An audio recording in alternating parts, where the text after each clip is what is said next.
Here I have CUBOT KingKong 7, and today I'm going to show you how to wipe cache from this device. So firstly, you should hold down power key in order to turn your device off.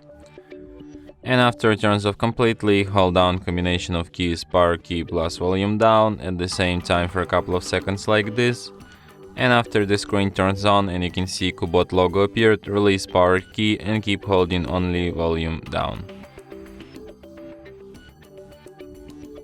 So when you see this kind of menu, what you will have to do is to hold down power key and press volume up once in order to proceed.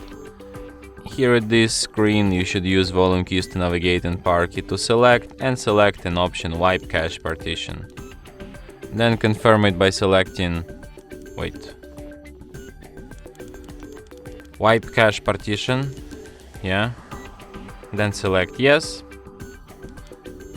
And after you see the message cache wipe complete, select the first option reboot system now, and device will be restarted just as usual.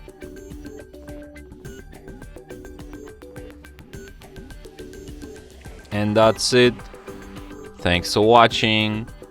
If you find this tutorial useful, don't forget to hit that like button and subscribe to our channel.